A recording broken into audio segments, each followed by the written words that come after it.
त्यानंतर त्यांना आधी आणून मुंबईत जे डोगरी कारावास आहे तिथे ठेवलं त्यांना.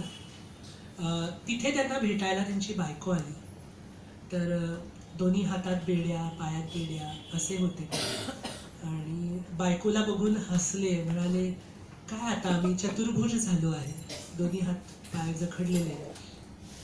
आणि ते माई म्हणत असत बायकोला. तर काटक्या जमवून त्यात आपली वीण वाढवणं हे कावळे चिमण्याही करतात. पण सावरकर असं म्हणाले की काहीतरी उत्तम उगवण्यासाठी आधी काहीतरी उत्तम पेरावं लागतं. आपल्या भारत देशातून सोन्याचा धूर येण्यासाठी मी माझं घर ह्या मातीत मिसळलं आहे. जमलं तर भेटू पुढच्या जन्मी, कारण तोपर्यंत त्यांना 50 वर्षाची काळापाण्याची शिक्षा ठोठावण्यात आली होती. आणि माणसाचं नाही आपल्याला अरे बापरे वाटतं, पण हे गृहस्थ इतके कमाल होते. तिथे जजला विचारलं, are you sure that Britishers will rule India for 50 years? तर 1910 साली घडलेला हा प्रसंग आहे आणि 1960 साली त्या हिशोबाने त्यांची ती शिक्षा संपणार. त्याच्या आत आपण 47 साली स्वातंत्र्य मिळवलं सुद्धा. म्हणजे केवढा कॉन्फिडन्स होता सावरकरांना. आणि दुसरं एक की 25-25 अशा 2 शिक्षा दिल्या. तर ह्यांनी विचारलं की त्यांनी अर्ज केला होता की त्या मला एकत्र मी त्या भोगीन. तर तो अर्जही इंग्रज सरकारने फेटाळला. तर ते म्हणाले की ओके, म्हणजे तुम्ही भारतीयांचा जो पुनर्जन्माचा सिद्धांत आहे तो मान्य करता, हेच म्हणायला पाहिजे. कारण जन्मठेप ह्याचा अर्थ एकदा मृत्यू परत जन्म आणि नंतर मी ती शिक्षा भोगायची असा होतो ना. तर असं सुद्धा ते सुनवायला त्यांनी काही कमी केलं नाही. आणि त्या शिक्षेवरती त्यांना तिथे पाठवलं. इथून चेन्नई आणि चेन्नईहून SS मोरिया नावाची एक बोट होती. त्याच्या म्हणजे मी फार त्याच्याबद्दल वर्णन करत नाही, कारण माहीत असेल बऱ्याच लोकांना. पण तो जो प्रवास होता तो पण भयानक होता. बोटीच्या खालच्या बाजूला एक पिंजरा होता, त्यात ठेवलेलं होतं. हे सगळं वर्णन स्वतः सावरकरांनी माझी जन्मठेपमध्ये केलेलं आहे की मला कसं नेलं, तिथे गेल्यानंतर काय ट्रीटमेंट होती. कोलू फिरवायला लावला आणि काथ्याकूट, त्या तर शिक्षा होत्याच. पण त्याच्या पलीकडे जाऊन ह्यांनी, म्हणजे आपण साधं ऑफिसमधनं आलो तरी मी सुद्धा, म्हणजे मी वर्क फ्रॉम होम करतो, तरी 7 वाजले की हुश दमलो असं होतं.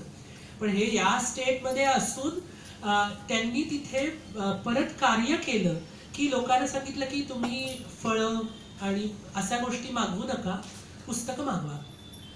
गुरु गोविंद सिंग किंवा ह्यांची पुस्तकं मागवा. तिथल्या लोकांना खाली वाळूत बसवून आ ई असं, म्हणजे लिटरसी जे आपण म्हणतो त्याचे वर्ग घेतले. तिथे मोठी लायब्ररी उभी केली अंदमानमध्ये. आणि म्हणजे हे शिक्षेच्या काळातलं चाललंय सगळं. तर तिथे मोठं ग्रंथालय उभं केलं. तिथे कार्यक्रम केले, म्हणजे शिवाजी जयंती, गुरु गोविंद सिंग यांची जयंती. कारण त्यांनीच स्वतः लिहून ठेवलंय की अंदमानच्या तुरुंगात महाराष्ट्र, बंगाल आणि पंजाब अधिकतर कैदी हे याच 3 भागातले होते. त्यामुळे ह्या सगळ्यांच्या जयंत्या साजरे करणं किंवा सगळ्यात एक कमाल, म्हणजे बॅरी तो भयंकर होता.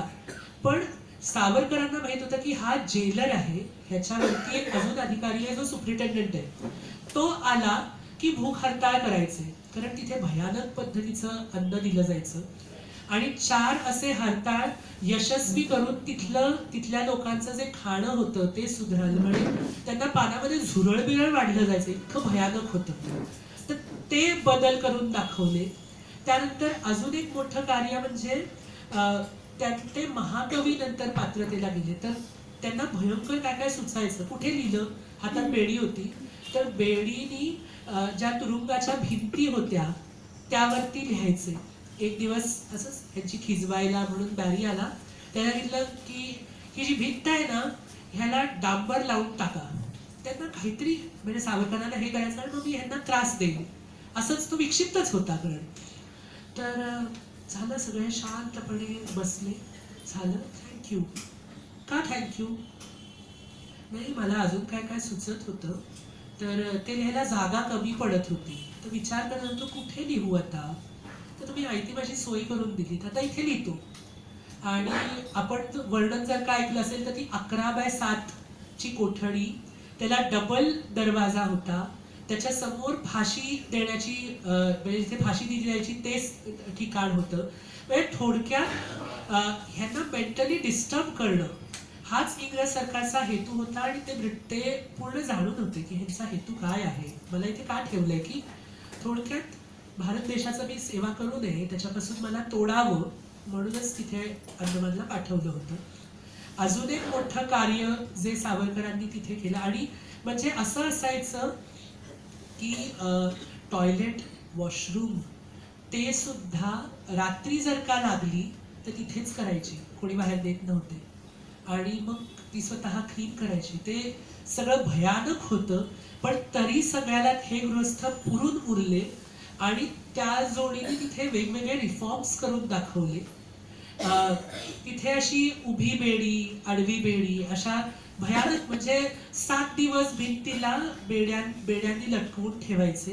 7 दिवस झाले की तो माणूस खाली पडायचा आणि त्याला ओढत नेऊन त्याच्या पराठीमध्ये परत टाकलं जायचं. असं भयानक सगळं होतं. पण तसं असून ते स्वतः माझी जन्मठेपमध्ये म्हणतात की मला 3 वेळा आत्महत्या करावीशी वाटली, पण मी केली नाही.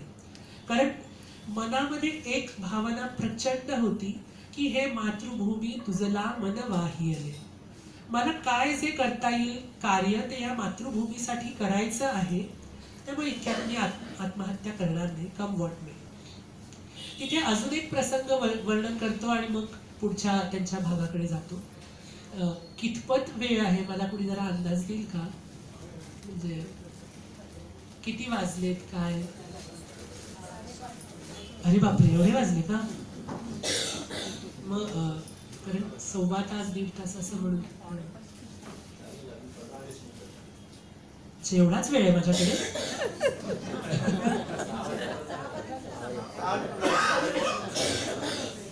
ओके, ठीक. नाही, एवढं मोठं चरित्र आणि एवढ्या काय काय घटना आहेत ना, तर एक इथलं वर्णन करतो की तिथे असं व्हायचं की जे मुस्लिम अधिकारी होते ते आधी सोडायचे कैद्यांना आणि हिंदू कैद्यांना नंतर सोडलं जायचं. तर ते म्हणाले की नाही नाही, आता तुम्ही आमचं अन्न खाल्लं ना, आता तुम्ही मुस्लिम झाला. तर सावरकर म्हणाले की असं कसं, तुम्ही आमचं अन्न खाल्लं तर तुम्ही मुस्लिम होता का? नाही. तुम्ही जर का कृष्णांचं खाल्लं तर तुम्ही होता का? नाही. म्हणजे असं काही आहे का की हिंदूंची पचनशक्ती वाईट आहे, कमी आहे? तर त्यांना कुणाचं उत्तर नव्हतं. तर त्यावरती ते म्हणाले की करवंटी आणली, पाणी घेतलं, त्यात अन्नावर टाकलं, म्हटले गंगेचे यमुनेचे व गोदावरी नर्मदे सिंधू कावेरी, चला आता हे शुद्ध झालं, ठेवून टाका आता. तर म्हणजे आम्ही हात लावला आणि ते हे झालं. ते म्हणजे तसंच मी पाणी टाकलं, ते शुद्ध झालं. आणि त्यावरती त्यांनी एका त्यांच्या लेखात लिहिलंय की धर्माची वाट ही पोटातून नाहीये, ती हृदयातून आहे. यांचं अन्नच काय, ह्यांना सुद्धा खाल्लं तरी तुमचा धर्म बुडत नाही, असं सावरकरांनी तिथे सांगितलं. आणि ह्याचं क्रेडिट अंदमान सरकारने मान्य केलं की अख्खा अंदमान आपल्याकडे भारतामध्ये विलीन झाला, कारण सावरकरांनी तिथे कार्य करून ठेवलेलं होतं. त्यानंतर सावरकरांनी पत्र लिहून लिहून लिहून मला आता सोडा, मला राजकारणात भाग घ्यायचा नाही, अशा प्रकारची पत्र लिहिली. त्यांचे मोठे बंधू नारायणराव सावरकर यांनी पण इंग्रज सरकारला पत्र लिहिली. मीन टाइम ते डॉक्टर झाले, त्यांनी मुंबईत घर घेतलं, ह्या आपल्या ज्या दोन्ही भावांच्या बायका होत्या त्यांना घरी आणलं. एकदाच फक्त या मधल्या काळात सावरकर आणि त्यांची बायको अंदमानात असताना भेट झाली, पण खूप मेहनतीने ती झाली. आणि त्यानंतर मग त्यांना आधी वेगवेगळ्या तुरुंगात ठेवून मग अखेरीस रत्नागिरीला त्यांना स्थानबद्ध, म्हणजे रत्नागिरी जिल्ह्यात तुम्ही राहायचं.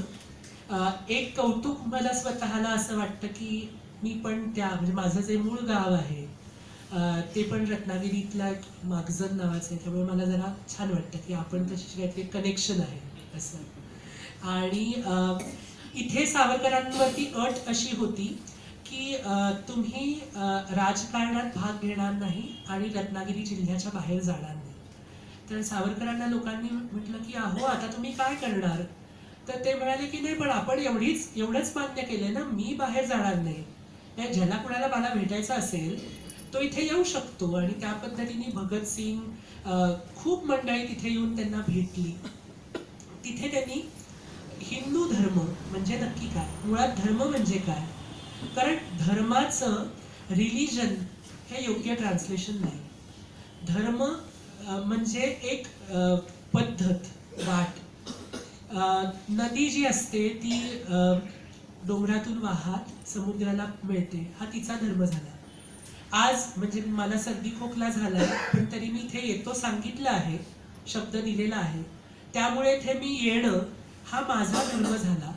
थोडक्यात मानवता धर्म असंच आपण धर्माला म्हणू शकतो.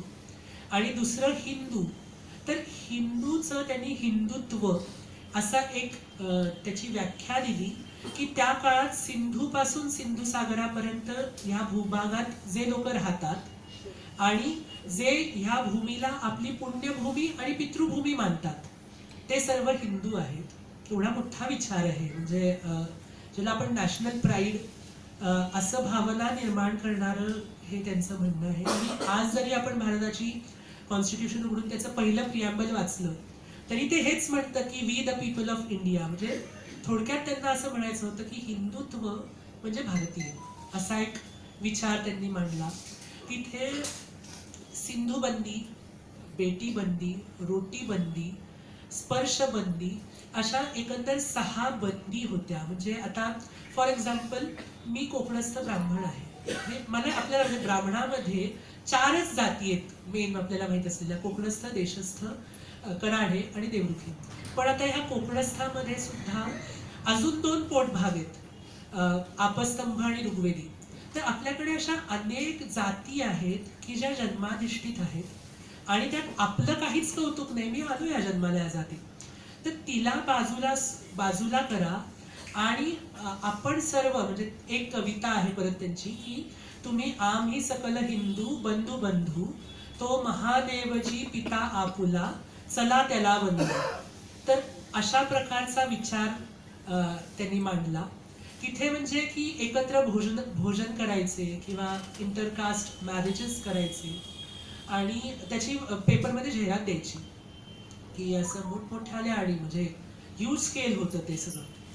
आणि स्पर्शबंदी म्हणजे ज्याला आपण SC कम्युनिटी आज ज्याला आपण म्हणतो, तर त्यांच्या सकट सगळ्यांना एकत्र बसायचं, एकत्र वर्गात त्यांना बसू द्यायचं, अशा प्रकारचं. कारण त्यांचं असं म्हणणं होतं की तुम्ही हे माझ्या राष्ट्रासाठी, देशासाठी विघातक आहे. सेंट्रिफ्युगल आणि सेंट्रिपेटल अशा नावाच्या 2 फोर्सेस असतात ज्या काम करत असतात. म्हणजे राष्ट्रहित आणि राष्ट्रविघातक. तर विधायक शक्तींना फक्त ज्याच्याने आपला राष्ट्र एकत्र येईल अशा प्रकारचंच पाहिजे आहे. म्हणून हे जन्माधिष्ठित जी जाती व्यवस्था आहे ती बाजूला करा. हळदी कुंकूचे कार्यक्रम करायचे, म्हणजे स्वतः सावरकरांची बायको आणि अजून 2 बायकांना म्हणजे रिझर्व्ड कास्ट मधल्या त्यांना घेऊन त्या जायच्या कुठेही हळदी कुंकवाला जायला. त्यामुळे त्यांनी हिंदू धर्मासाठी तिथे कार्य केलं. त्याचबरोबरी भाषा शुद्धीचं कार्य केलं की मराठी भाषेमध्ये आपल्याला माहीत पण नाहीये की म्हणजे खात्री, उदाहरणच द्यायचं झालं तर खात्री हा मूळ भारतीय शब्द नाहीये, किंवा मालक. त्याच्यानंतर कायदे मंडळ, तर ह्याच्याऐवजी खात्री नाही, निश्चिती. कायदे मंडळ नाही, विधिमंडळ.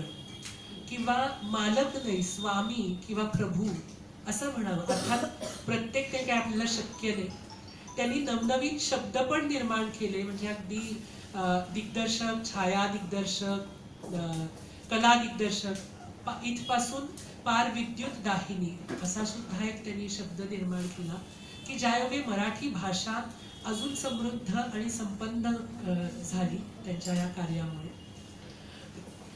त्याच रत्नागिरीच्याच वास्तव्यात त्यांना सुभाष बाबू भेटायला आले.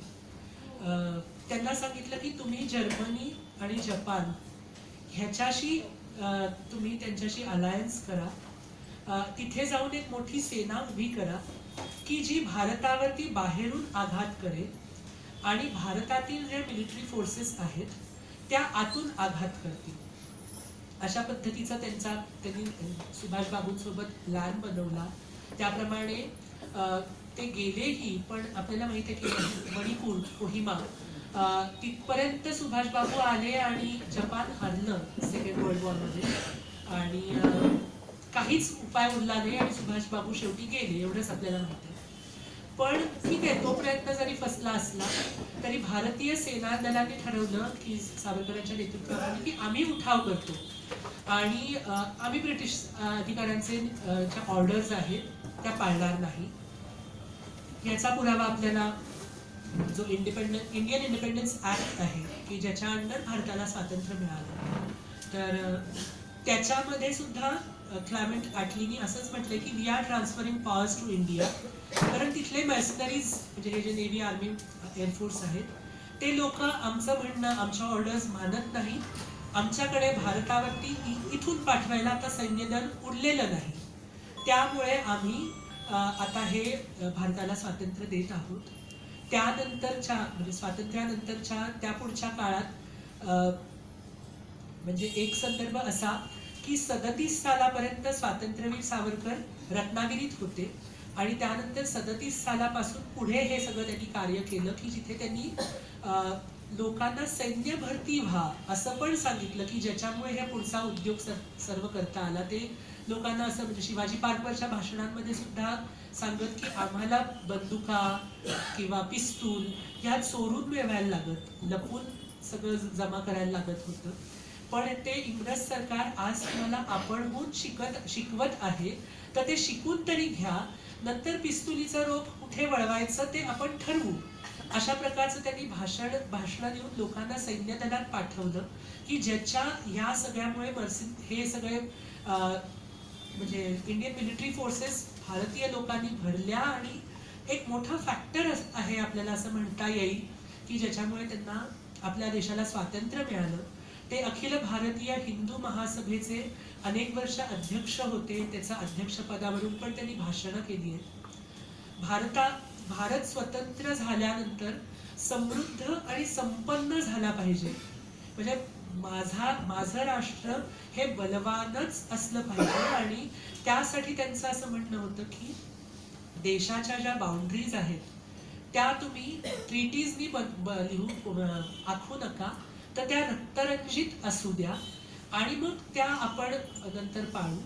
त्याचप्रमाणे मिलिटरी म्हणजे आर्म फोर्सेस असेल, पोलीस असेल किंवा सैन्य दल असेल, ह्या ज्या सगळ्या फोर्सेस आहेत त्यांना प्रचंड समृद्ध करा, त्यांना भरपूर पगार द्या, ज्या योगे राष्ट्र निर्मितीसाठी त्याचा खूप फायदा होईल.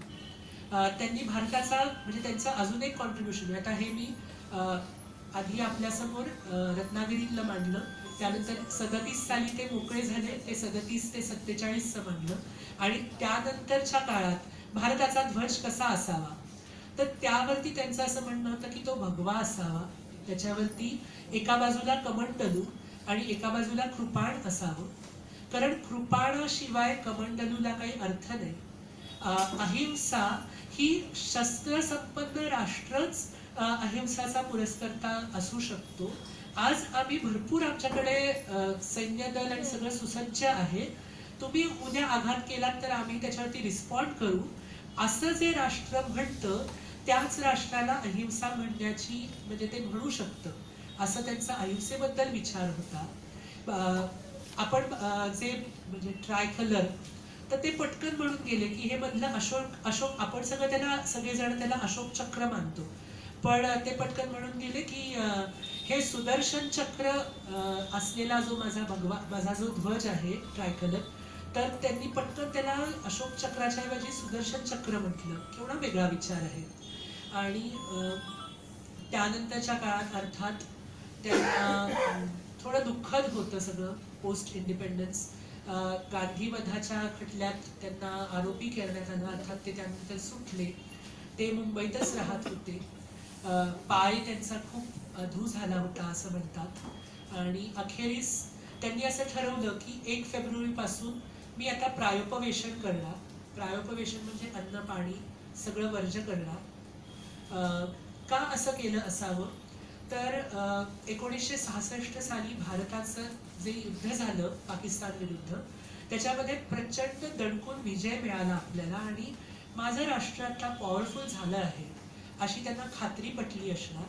त्यामुळे त्यांनी म्हणजे इतके वर्ष जो मृत्यू भ्याड, ते म्हणायचे भ्याड मृत्यू मज समोरूनही पळाला, तर त्या मृत्यूला की ये बाबा आता असं लिटरली बोलावणं पाठवलं आणि 26 दिवस प्रायोपवेशन होतं हे. आणि त्या बाबतीत सुद्धा आत्महत्या आणि आत्मार्पण ह्या बाबतीत पण की आता जसं ज्ञानेश्वरांनी केलं, तुकारामांनी सदेह वैकुंठ गमन करून केलं, किंवा एकनाथ महाराजांनी नदीच्या म्हणजे खाली जाऊन केलं, तर तसं आता मी हे देशाला आत्मार्पण करतो. आणि 26 फेब्रुवारी 1966 साली त्यांची प्राणज्योत मालवली. ते म्हणजे आपल्यात जरी आज नसते तरी त्यांची जी म्हणजे सुरुवातीला सांगितलं तसं 26,000 त्यांचं जे पुस्तक लेखन आहे एवढं, तर त्या स्वरूपात ते आज आपल्यातही जिवंत आहेत. आणि आपण सर्वांनी त्यांची स्मृती ठेवली पाहिजे की ज्या योगे आपला देश जगामध्ये सर्वात बलवान होईल. ह्यासाठी म्हणजे आता त्यांना श्रद्धांजली खऱ्या अर्थाने व्हायची असेल तर आपण जे क्षेत्र निवडू त्यात उत्तम आणि प्रतिभात, म्हणजे प्रत्येकाने काय आता तो काळपण गेला, पण भारतीय माणसाने कुठलंही क्षेत्र असो त्यामध्ये भारतासारखं जगात कोणी नाही, भारताचा नंबर 1 असा आपण सगळे मिळून करूया. हीच स्वातंत्र्यवीर सावरकरांना खऱ्या अर्थाने श्रद्धांजली असेल असं म्हणून मी थांबतो. मला इथे आज संधी दिली SBI पेन्शन ग्रुपनी, त्याबद्दल खरंच खूप छान वाटतंय. धन्यवाद. जय हिंद. स्वातंत्र्य लक्ष्मी की जय.